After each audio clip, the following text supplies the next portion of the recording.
Bonjour, bonnes gens.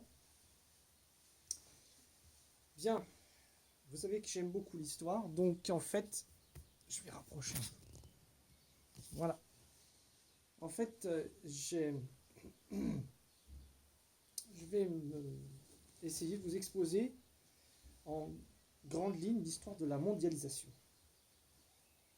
Donc ça fait un petit peu suite par rapport au sujet qu'on a abordé, c'est-à-dire par exemple justement l'histoire des sept sœurs, vous savez, l'histoire de l'influence des grandes compagnies pétrolifères dans le monde sur l'histoire moderne, sur la plupart des conflits majeurs qui ont lieu depuis à peu près 100 ans. Et j'ai aussi abordé l'histoire récente, après-guerre, du bloc atlantiste, notamment en essayant d'esquisser ce personnage énigmatique qui était Joseph Ratzinger, et justement en regardant un petit peu les rapports de force qu'il y avait entre les différents blocs entre le lendemain de la Seconde Guerre mondiale et alors jusqu'à aujourd'hui c'est toujours difficile de faire de l'histoire contemporaine, mais disons jusqu'à il y a en tout cas quelques années, et on peut dire en gros déjà jusqu'à l'ère Bush père et fils, on peut déjà on a des éléments historiques qui permettent de retracer quand même des choses.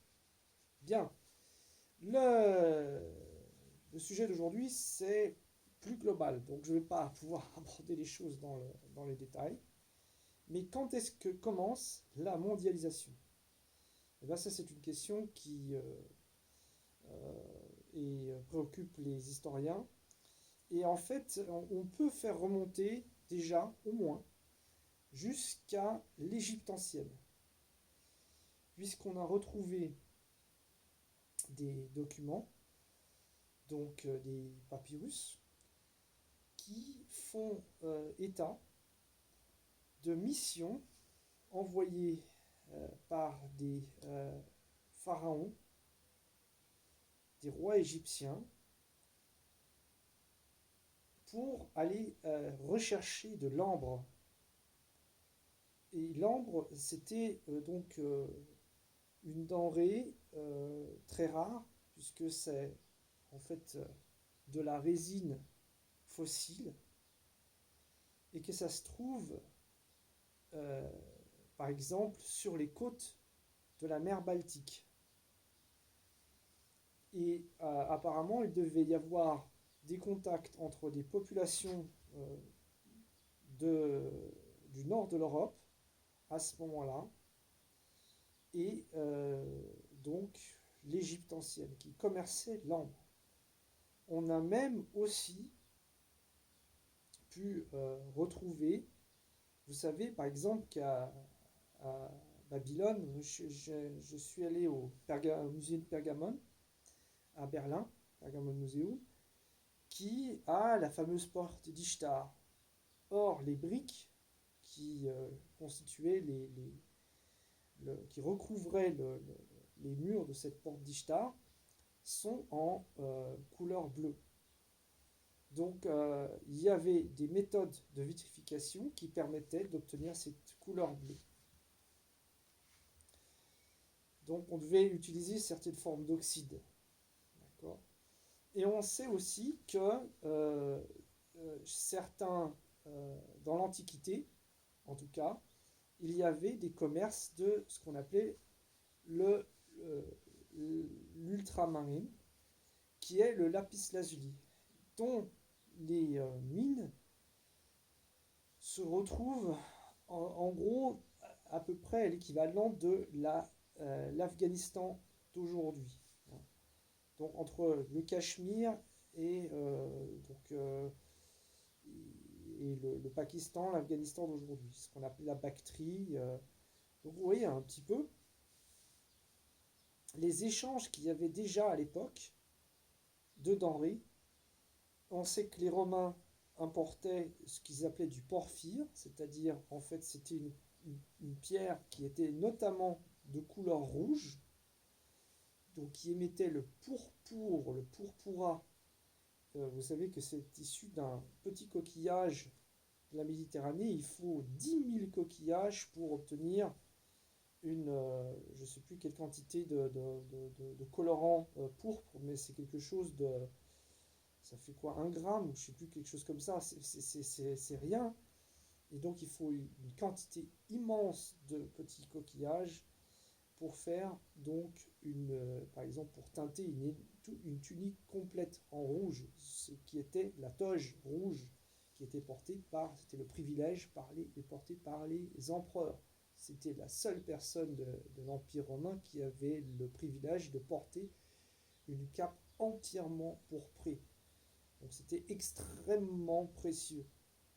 Et on retrouve au Moyen Âge, par exemple, vous avez le codex de l'Orcha Evangelia, qui est du monastère de l'Orche, qui était donc sous domination carolingienne. Et il y a des pages entières, donc des canons, des pages des canons. Ce sont les pages les plus importantes des évangéliaires et qui étaient complètement recouvertes de pourpre. J'ai eu la chance, bon, ici à Heidelberg, de pouvoir, bon, je n'ai pas touché l'original, j'ai pu admirer le facsimilé. C'est déjà du beau travail, je peux vous garantir.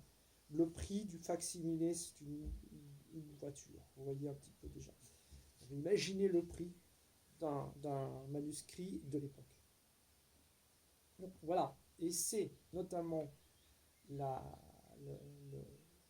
la rareté de ces denrées et notamment l'éloignement qui en faisait la préciosité. C'est-à-dire par exemple pour le porphyre, donc, qui est dérivé du mot pourpre, eh bien, les carrières de porphyre se trouvaient dans l'est égyptien, dans le désert.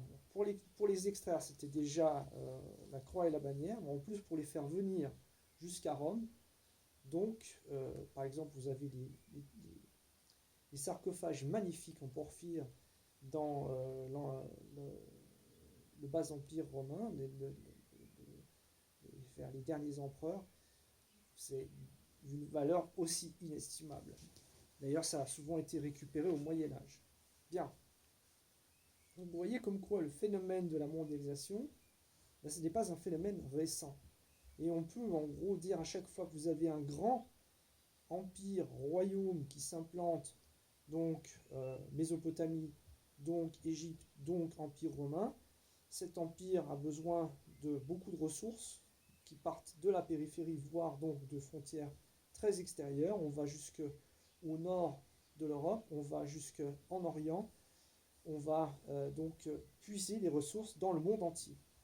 On fait du commerce avec l'Orient. Vous savez qu'il y avait des émissaires chinois qui étaient en contact avec les Romains. Justement, le Moyen-Âge n'est pas aussi fermé et aussi reculé que l'on croit. Par contre, pour sortir du Moyen-Âge, nous avons au XIIIe siècle les voyages de Marco Polo. Qui fait quoi? Eh bien, qui passe par les routes de la soie, c'est-à-dire qu'il suit les caravanes, donc de chameliers, qui passent par l'Asie centrale à l'époque. Et d'ailleurs, vous voyez, ça n'a pas vraiment changé. Hein.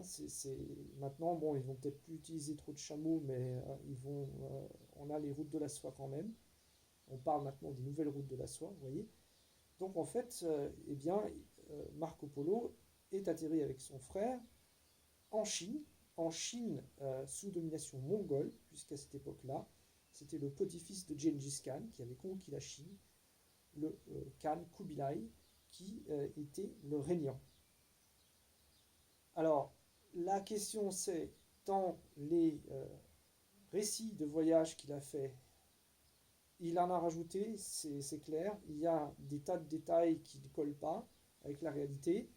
Est-ce qu'il a tout vu ce qu'il a prétendu? Certainement pas. Mais on ne peut quand même pas remettre en doute qu'il a été présent en Chine dans la cour du Kubilai Khan.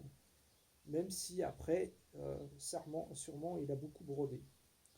Or, ce que a rapporté Marco Polo, c'était la présence de tissus extrêmement précieux, dont, bien entendu, les Chinois gardaient jalousement le secret, qui était la soie, notamment. Et en fait, pendant longtemps, le secret de la soie a été conservé par les Chinois. Et en fait, ce sont des missionnaires. J'ai un bouquin sur la soie qui est édité par Monsieur Tassinari, qui est descendant d'une des dernières manufactures de soie en France, Tassinari et Châtel, et qui raconte ça. Donc c'est sous François Ier à peu près, des missionnaires qui rapportent le secret de la soie, c'est-à-dire qu'en fait ils ont réussi à voler des cocons, ils les ont cachés dans une canne de bâton de pèlerin pour les montrer, et je crois que c'est au roi de France, à François Ier, si je ne m'abuse. Il faudra que je vérifie, mais je crois que c'est ça. Et donc le secret étant découvert, mais par contre il fallait à tout prix ramener des bombix du mûrier, vous savez, c'est ces petits papillons, pour euh, pouvoir faire cultiver euh, le ver à soie ici en Europe. Donc ça a encore duré un certain temps, et donc dans les Cévennes françaises, il y avait ce qu'on appelait des magnaneries, c'est-à-dire des cultures de la soie. Ma grand-mère a travaillé dans une magnanerie, puisque ma grand-mère était originaire de l'Ardèche protestante, et elle avait des petits doigts, des doigts très fins, donc il fallait absolument des doigts très fins pour pouvoir choper le fil, pour pouvoir le défiler. Et vous savez qu'après, on mettait, d'abord on trempait les cocons dans de l'eau bouillante, et ensuite, pour tuer les vers, et ensuite on les dévidait. Euh, voilà, c'était ce que faisait ma grand-mère. Et en fait, c'est surtout à partir du XVIIIe siècle qu'on a produit de la soie en Europe. Mais il n'y a pas que de la soie. Il y a aussi la porcelaine, puisque les Chinois connaissaient le secret de la porcelaine. Alors, bien sûr, il faut remonter des légendes jusqu'au début de l'ère des, vous savez, des premiers empereurs, etc. Mais on peut remonter les premières productions de porcelaine en Chine au Haut Moyen Âge, à un moment où nous, on est plongé avec les rois mérovingiens, qui s'entretuaient à perte de temps. Eh bien, en Chine, ils étaient capables de produire avec de la terre de kaolin, vous savez, le kaolin, en fait, qui est donc un territoire de la Chine, avec cette argile très très très blanche et très très très fine, pouvait produire ce qu'on appelle de la porcelaine dure. Et ça, c'est à peu près, je pense, entre le 7e et le 9e siècle après Jésus-Christ. Sans qu'on sache précisément, mais c'est à peu près à cette époque-là qu'on date les premières productions de porcelaine chinoise. Et donc la porcelaine chinoise était connue par les compagnies des Indes orientales. La première qui a été fondée en Hollande, et la deuxième, la East Indian Company, c'était la compagnie de Londres. Et sous Louis XIV, on a une création d'une compagnie des Indes orientales au XVIIe siècle. Donc la Hollande, ça doit être 1595, et Londres suit à quelques années près, je crois, en 1600, vers 1600. Les premières expéditions, donc les premiers bateaux sont financés. C'est pour ça qu'ils se sont regroupés en guildes pour pouvoir assurer les affrétages. Et c'est, je crois, au début du XVIIe siècle, 1613 ou quelque chose comme ça, qu'on a rapporté les premières cargaisons de porcelaine notamment, et puis d'autres produits, des épices notamment, le poivre, des îles et des Indes. Et pourquoi je vous raconte tout ça? Parce que, en fait, ce qui s'est passé, c'est qu'au bout d'un moment, on a importé, faire des affrètements qui sont risqués parce qu'il y a des tempêtes, parce qu'il y a des pirates, parce qu'il y a des maladies, il y a du scorbut, et que les expéditions de longue durée sont tout sauf une sinécure, on préférait pouvoir produire sur place. C'est ce qu'on a essayé en essayant de percer le mystère de la soie, et pour pouvoir produire de la soie en Europe. Et c'est ce qu'on a aussi essayé en essayant de percer le mystère de la porcelaine. Et justement, nous avons vers 1700, nous avons un monsieur qui s'appelait Böttger, qui travaillait pour le duc de Saxe. Et ce duc de Saxe, qui était un personnage très puissant, qui s'appelait Auguste le Fort, Augusta Stark, avait il avait notamment un niveau de vie très très dispendieux, comme à l'époque c'était souvent le cas, et il cherchait à faire de l'or alchimique. C'était la grande mode. Et ce Böttger était notamment un alchimiste. Et finalement, lui et donc un autre arcaniste, c'est-à-dire des gens dont on soupçonnait qu'ils avaient le secret, les arcanes de la fabrication de l'or, de la transmutation de l'or, eh bien, est tombé un peu par hasard sur le bon filon. Il n'a pas ramené de l'or, mais il lui a ramené la possibilité de faire de la porcelaine dure, qui avait exactement la même qualité que la porcelaine chinoise. Donc, ce n'est pas seulement une question de qualité, de texture, il faut aussi que c'est l'émail qui est au-dessus, qui va fixer la matière, une fois qu'on va la tremper dans l'émail, et ce sont les qualités de peinture. Il y a tout un processus de production. Finalement, donc, au début du XVIIIe siècle, la porcelaine européenne naît le jour en Allemagne, à Meissen, et ensuite, il y a déjà, dès le départ, à Saint-Cloud, pas encore de la porcelaine dure, mais une porcelaine qu'on appelle tendre, ou ce qu'on appelait de la frite, qui était pas exactement dans la même composition, mais qui était de bonne qualité, et qui a commencé à être fabriquée à Saint-Cloud. Et ensuite, de Saint-Cloud, on est passé à Sèvres. Et d'ailleurs, on a toujours la manufacture de Sèvres. Et là, on a des très grands artistes qui ont travaillé pour Sèvres, dont un Savoyard, Monsieur Falconet.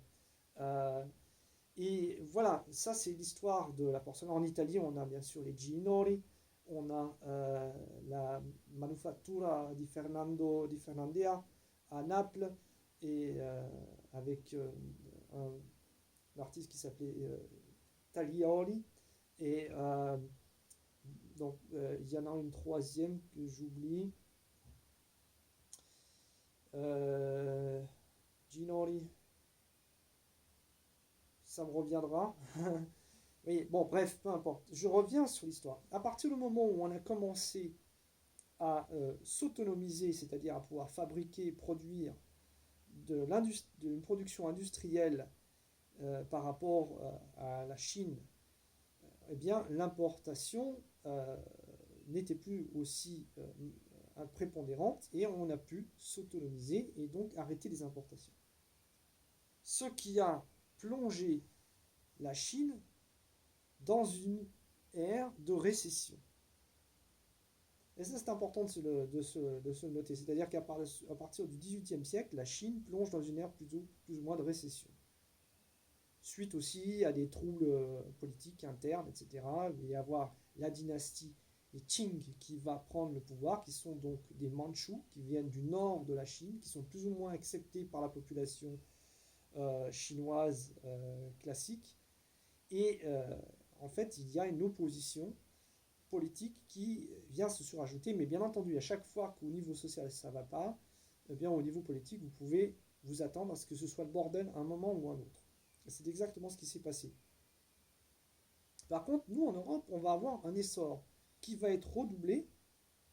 Alors, je ne parle même pas, parce que ça va de soi, de des colonisations à partir de l'Amérique et des autres continents. Donc l'utilisation de l'Afrique comme réserve à main-d'œuvre, comme on sait, de commerce triangulaire, et donc des colonisations qu'on connaît à partir donc de l'arrivée des Européens en Amérique. Donc les Espagnols, les Portugais, ensuite les Anglais, euh, les Français, etc. Et bien entendu, avec les exploitations des champs de coton. Et bon, voilà, ça c'est aussi un autre pendant de l'histoire. Bien entendu, il est hors de question de l'ignorer, de négliger, mais euh, ça vient se greffer là-dessus.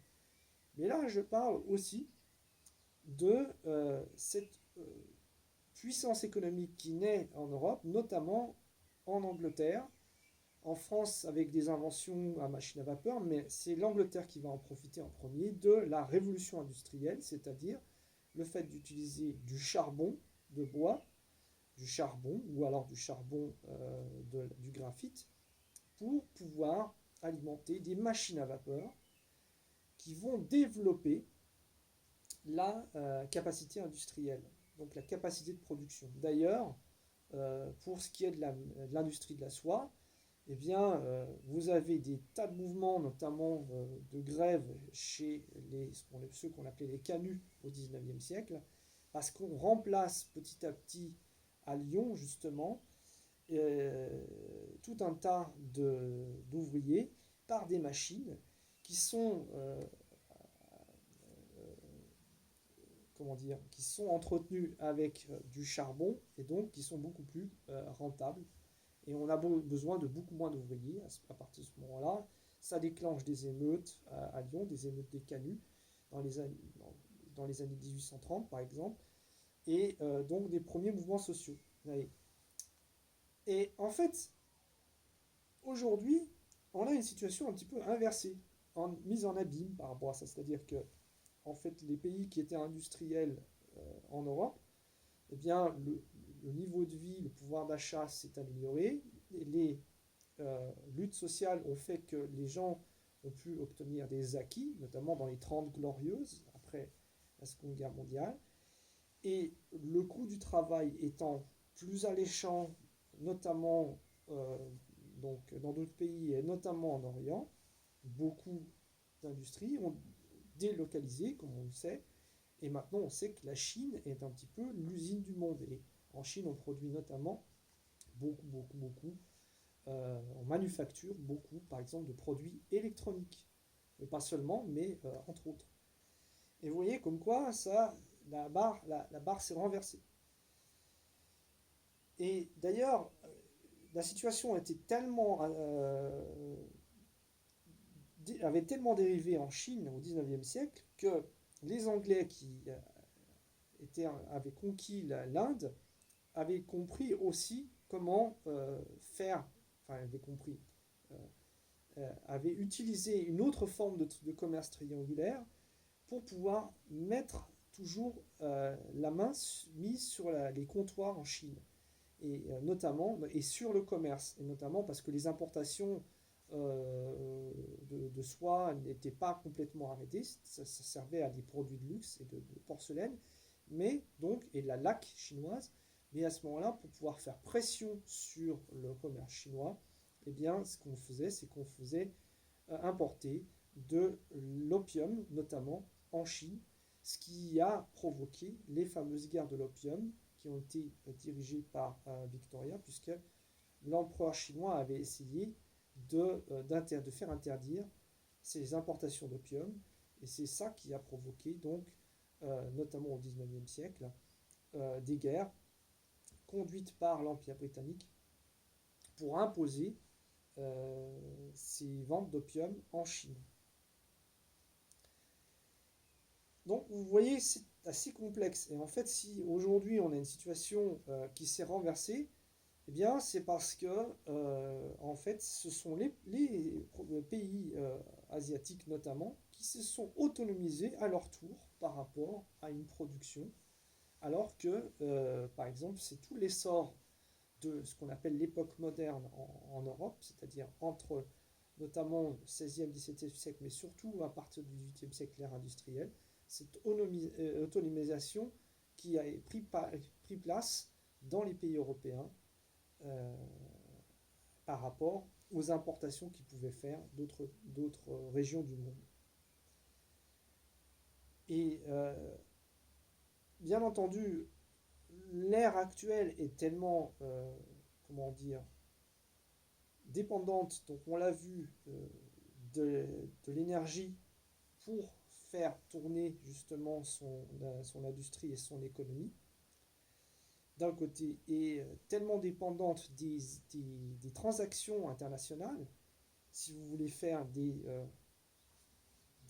portables ou de l'électronique, il va falloir par exemple importer des éléments, par exemple des terres rares, euh, et comme du coltan par exemple, ou d'autres éléments qui sont par exemple extraits sur le continent africain ou sur d'autres continents, ou en Amérique du Sud, etc. Donc vous avez des tas de dépendances possibles et imaginables. Si vous voulez fabriquer une voiture, vous avez des milliers de composants. Et vous avez donc des sous-traitances qui sont... voilà. Et vous êtes, en tant que grand producteur de voitures, beaucoup plus dépendant de toutes ces sous-traitances qu'avant. Monsieur Ford pouvait fabriquer ses modèles T. Dans les modèles T, vous aviez de la tôle, vous aviez un petit peu peut-être de caoutchouc et je ne sais, du cuivre, enfin des fils en cuivre, etc. Mais en gros, vous aviez des matériaux propres qui étaient relativement faciles à trouver. Et un nombre de matériaux qui étaient relativement, et surtout, vous n'aviez pas vraiment une grande sous-traitance. Par contre, aujourd'hui, si vous voulez être à la pointe dans l'industrie automobile, vous ne pouvez pas vous passer de cette sous-traitance-là. Ça rend les choses, bien entendu, beaucoup plus compliquées. Dès que vous voulez, justement, on parle de transition, de transition, de transition, dès que vous voulez modifier quelque chose, ben, vous voyez, c'est toute la complexité de cette chaîne de production qui est à prendre en compte. Donc, je ne suis pas sûr que même une crise comme une pandémie mondiale telle qu'on l'a eue ait un impact à longue durée vraiment important sur, euh, sur cette conception de l'économie. Je n'en suis pas sûr. Par contre, peut-être que les chaînes de montage, de les relocaliser dans les pays qui sont destinés à la consommation, ça se fait dans certaines conceptions d'entreprise et il est probable que cette conception d'entreprise soit gagnante à long terme par rapport à des économies sur d'échelle de coûts d'ailleurs, et que ce soit donc une option entre vous. Mais quand j'entends parler de relocalisation, qu'on va reformer, refonder l'économie, et qu'on va se repenser de nouveau, et que le monde d'après ne ressemblera plus au monde d'avant, ben, permettez-moi d'émettre des doutes, parce que vous voyez, on parlait de Marco Polo, on parlait déjà des Égyptiens, on parlait des Romains, mais bon, ben voilà, on est vraiment dans une autre époque. Mais si on prend par exemple Marco Polo et le 12e, 13e siècle, la fin du Moyen Âge, qui sont des 14e siècle, qui sont des époques fascinantes, hein, et bien déjà là, hein, même la peste n'a pas arrêté l'élan, alors peut-être provisoirement pendant une génération, mais cette progression technologique et cette progression de globalisation n'a pas véritablement été arrêtée par des épidémies. Peut-être, peut-être que d'autres formes de choc ou de catastrophe pourra arrêter ce système-là.